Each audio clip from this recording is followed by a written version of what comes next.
Companies act का section number 4 MOA की बात करता है एंड सेक्शन नंबर 5 एओए की बात करता है। ये तो हम सब जानते हैं, लेकिन आर्टिकल्स ऑफ एसोसिएशन का जो सेक्शन 5 है उसका सबसेक्शन 3 एंट्रेंचमेंट प्रोविजंस की बात करता है।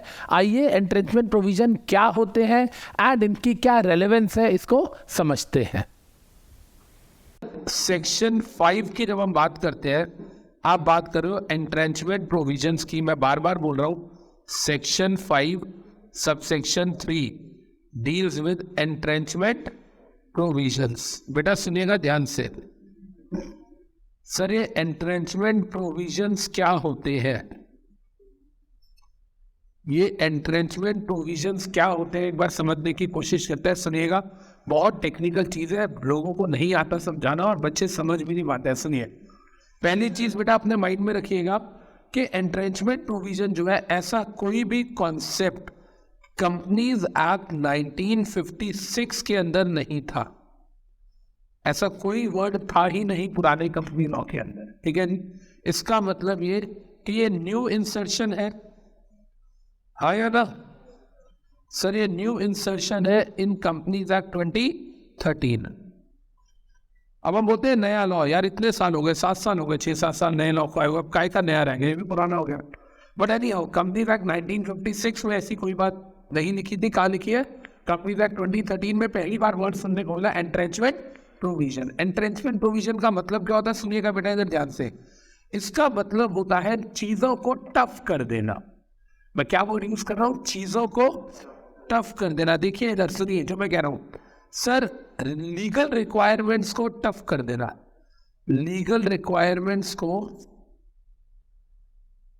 डिफिकल्ट कर देना। सुनिएगा इधर जो मैं कह रहा हूं ध्यान से। अमित सर कहना क्या चाह रहे हो? देखिए बेटा ध्यान से, इट्स वेरी वेरी इंपॉर्टेंट। मान लो कंपनी लॉ में किसी चीज के लिए लिखा है ओआर चाहिए।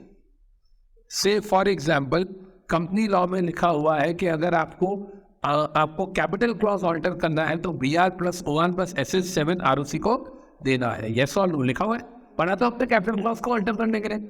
लेकिन हमने अपने आर्टिकल्स ऑफ एसोसिएशन में लिख दिया कि जी कैपिटल क्लॉज के लिए OR नहीं SR चाहिए। तो क्या हमने लॉ की रिक्वायरमेंट को वायलेट किया या टफ कर दिया? वायलेट तो नहीं किया। कंपनी लॉ कह रहा था 100 में से 51 लोगों का अप्रूवल चाहिए, हमने लिख दिया 100 में से 75 का अप्रूवल चाहिए। जब 75 का अप्रूवल आएगा तो 51 का तो ऑटोमेटिकली आ जाएगा। यस और नो? लॉ में OR लिखा, हमने SR लिख दिया। क्या हमने लॉ को वायलेट किया या लॉ की रिक्वायरमेंट को और टफ कर दिया? आप सोचो ध्यान से, लॉ में लिखा था 100 में से OR चाहिए, मतलब 100 में से 50 मेंबर से ज़्यादा का अप्रूवल चाहिए। हमने लिख दिया SR चाहिए, 75 का अप्रूवल चाहिए। जब 75 का अप्रूवल पास होगा तो क्या उसमें इम्प्लाइड नहीं कि 51 का इंक्लूडेड है?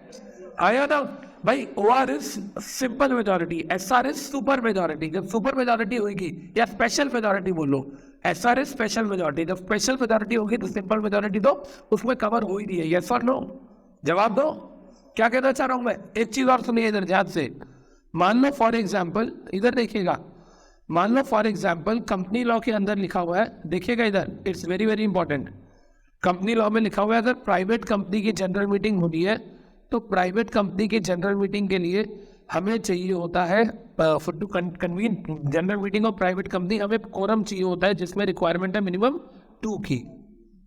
यस और नो? मतलब प्राइवेट कंपनी की GF तभी होगी जब कम से कम 2 मेंबर्स आएंगे। ये बात समझ आ रही है? सर हमारी भी एक प्राइवेट कंपनी है हल्दीराम, और हमने अपने आर्टिकल्स ऑफ एसोसिएशन में लिखा है कि कोरम आएगा मिनिमम 5 का। तो यहाँ पर भी बताओ, हमने कंपनी लॉ को और टफ कर दिया, हाँ या ना? तो ऐसे प्रोविजन जो कंपनी लॉ की रिक्वायरमेंट से को और टफ कर देते हैं, ये जो OR की जगह SR चाहिए, 2 की जगह 5 लोग चाहिए, ऐसे प्रोविजंस को बोलते हैं एंट्रेंचमेंट प्रोविजंस। ये बात समझ आई, हाँ या ना? जब कंपनी लॉ में किसी चीज की रिक्वायरमेंट दे रखी है और हमने आर्टिकल्स में उस चीज को और टफ कर दिया और डिफिकल्ट कर दिया, इसको क्या बोलते हैं? Entrenchment provision. ये बात समझ आई? क्लियर है? अभी हमसे कोई पूछे एंट्रेंचमेंट प्रोविजन क्या होता है तो हम बोलते हैं एंट्रेंचमेंट प्रोविजन का जो प्रोविजन है या जो एक्सप्लेनेशन है वो कहाँ दे रखी है? सेक्शन 5 सबसेक्शन 3 के अंदर दे रखी है, क्या बोला हुआ है इसमें, कहता है ये कंपनीज एक्ट 1956 में नहीं था, कंपनीज एक्ट 2013 का कॉन्सेप्ट है। इसका मतलब होता है चीज़ों को मुश्किल कर दिया। कंपनी लॉ में जिस चीज़ के लिए सिंपल रिक्वायरमेंट थी, हमने उसमें थोड़ी टफ रिक्वायरमेंट डाल दी। जहाँ कंपनी लॉ में OR लिखा था, हमने SR डाल दिया। जहाँ पे 2 की रिक्वायरमेंट लिखी थी 2 मेंबर की, हमने 5 मेंबर की लिख दी। यस और नो? कंपनी लॉ में कहीं लिखा था इस चीज़ के लिए 100 मेंबर चाहिए, हमने लिख दिया 200 चाहिए। ये बात समझ आ रही है? जैसे कंपनी लॉ में लिखा था कि किसी चीज़ के लिए 1/10 मेंबर्स का अप्रूवल चाहिए, हमने 120 लिख दिया। और सॉरी 1/10 की जगह 1/5 लिख दिया। 1/10 मतलब 100 में से 10, हमने लिख दिया 1/5 100 में से 20। यस और नो? जब 20 का अप्रूवल आएगा तो 10 का ऑटोमेटिकली आ जाएगा। आया ना बेटा? क्लियर है ये बात? तो एंट्रेंचमेंट प्रोविजन मतलब काम को जबरदस्ती टफ कर देना, आर्टिकल में ऐसे प्रोविजन डाल देना जो कंपनी लॉ को और ज्यादा स्ट्रिक्ट कर देते हैं। लेकिन कंपनी लॉ के अगेंस्ट नहीं हो सकते। कंपनी लॉ में लिखा है मिनिमम 2, आपने लिख दिया मिनिमम 1, सही है गलत है? गलत है, लॉ वायलेट हो गया। लेकिन कंपनी लॉ में लिखा है मिनिमम 2, आपने लिख दिया मिनिमम 5, तो 5 आएंगे तो ही मीटिंग होगी। कंपनी लॉ कहते हैं 2 आएंगे तो मीटिंग होगी, हमने कह दिया कम से कम 5 आएंगे तो मीटिंग होगी। तो 5 आने का मतलब है कि 5 की रिक्वायरमेंट थी तो 2 की रिक्वायरमेंट भी फुलफिल हो गई। यस और नो? जवाब दो। अच्छा इधर सुनिएगा मेरी बात को ध्यान से, जो मैं कह रहा हूं। देखिए मैं क्या कहना चाह रहा हूं, अगर मेरे से कोई पूछे एंट्रेंचमेंट की डेफिनेशन क्या है, तो देखना मैं क्या लिख रहा हूं। पहले सुनिए, मैं लिख रहा हूं एंट्रेंचमेंट क्लॉज इज अ, देखिए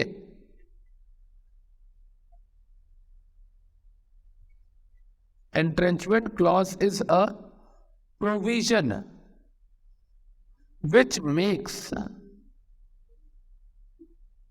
एक्चुअली क्या है वो मैं आपको इतने दिनों से पढ़ा रहा हूं ना, तो एक ही फाइल में पढ़ा रहा हूं MOA, वो 100 पेजेस के आसपास की फाइल होगी, उस वजह से अब समझ के हैवी होगी ना file. which makes certain amendments, देखिए ध्यान से मैं क्या कह रहा हूं, entrenchment clause is a provision which makes certain amendments more difficult। समझ आया मैंने क्या बोला? कि एंट्रेंचमेंट प्रोविजंस वो प्रोविजन होते हैं जो सर्टेन अमेंडमेंट्स को काफी ज्यादा मुश्किल बना देते हैं। यस और नो? लॉ में जो चीज इजी लिखी थी हमने उसको टफ कर दिया, राइट? अच्छा मेरी बात को सुनिएगा ध्यान से इधर, ऑल ऑफ यू, जो मैं कहना चाह रहा हूं। कहते हैं सर आर्टिकल ऑफ एसोसिएशन में आपने एंट्रेंचमेंट की बात कर ली, राइट? लेकिन सर ये बताओ कि ये एंट्रेंचमेंट प्रोविजन कंपनी डाल कब सकती है? माने कंपनी OR लिखा है लॉ में, OR की जगह कंपनी SR कर रही है, या मिनिमम 2 मेंबर लिखा है कंपनी 2 की जगह 5 कर रही है, कंपनी ये कब कर सकती है? कहते हैं या तो कंपनी तभी कर ले जब आर्टिकल फॉर्म हो रहे थे, जब आर्टिकल्स ऑफ एसोसिएशन को फॉर्म कर रहे थे, मतलब at the time of incorporation of company. हाँ या ना? जब कंपनी बना रहे थे, जब आर्टिकल्स बना रहे थे, डिजाइन कर रहे थे, उसी टाइम पे आप टफ प्रोविजंस को डाल सकते हो। यस और नो? और कहता है सर अगर आप उस टाइम पे नहीं डाल पाए तो कहता है बाद में भी डाल सकते हो, कोई दिक्कत नहीं है।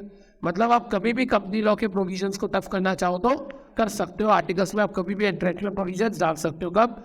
Either at the formation of the company और during existence of company, during existence of company.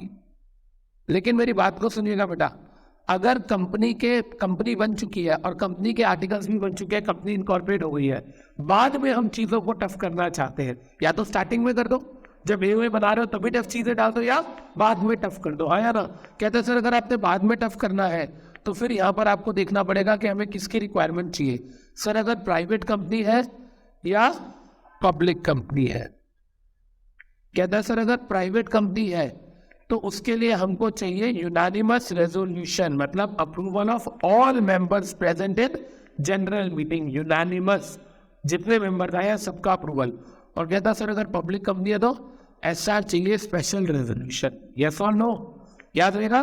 तो अगर हम बात करें कि हम AOA में टफ प्रोविजंस कैसे डाल सकते हैं, हम AOA में एंट्रेंचमेंट प्रोविजंस कैसे डाल सकते हैं, सर या तो जब AOA बना रहे थे, कंपनी फॉर्म हो रही थी तभी डाल दो, या कहता है जब कंपनी बन चुकी है तो आप उसके बाद भी कर सकते हो। लेकिन उसके बाद में क्या बोल रहा है, अगर प्राइवेट कंपनी में टफ प्रोविजन डालने तो UR चाहिए, यूनानिमस रेजोल्यूशन, मतलब approval of all members present in meeting. और अगर सर पब्लिक कंपनी में तो SR चाहिए। जो भी है फाइनली कंपनी क्या करेगी, ROC को इंटीमेट करेगी। यस और नो? और ROC को देगी फॉर्म नंबर MGT 14। कहता जी कंपनी ROC को देगी फॉर्म नंबर MGT 14। यस और नो? वही 30 डेज के अंदर अंदर। क्योंकि एसआर पास हुआ पब्लिक कंपनी में फिर तो देना ही देना है। और यूआर में भी तो एसआर इंक्लूसिव है। यूआर मतलब 100 मेंबर्स आया 100 का अप्रूवल, एसआर मतलब 75 का अप्रूवल, ये सर नो। तो कहने का मतलब अगर मेरे से कोई पूछे सर एंट्रेंचमेंट प्रोविजन क्या होता है, तो समझ आया आपको। एंट्रेंचमेंट प्रोविजन कंपनीज एक्ट 1956 में नहीं था, कंपनीज एक्ट 2013 के अंदर दिया हुआ है। एंट्रेंचमेंट प्रोविजन का मतलब होता है लीगल रिक्वायरमेंट्स को टफ कर देना, डिफिकल्ट कर देना किसी चीज में। इधर सुनिए, कंपनी लॉ में लिखा है एक कंपनी को साल में 4 बोर्ड मीटिंग्स करनी है, हमने अपने आर्टिकल्स में लिख दिया 6 बोर्ड मीटिंग्स करनी है, तो भी इसको भी क्या बोलेंगे, एंट्रेंचमेंट प्रोविजन। यस और नो। सर ये करने के लिए क्या रिक्वायरमेंट चाहिए होती है, या तो आप जब कंपनी फॉर्म कर रहे हो, एओए बना रहे हो, तभी एंट्रेंचमेंट प्रोविजन डाल दो, या तब नहीं डाल रहे तो बाद में भी डाल सकते हो। बाद में कब डालोगे, बाद में कैसे डालोगे, प्राइवेट कंपनी है तो यूआर पास करेगी, जितने मेंबर आए मीटिंग में सबका अप्रूवल, यूनानिमस।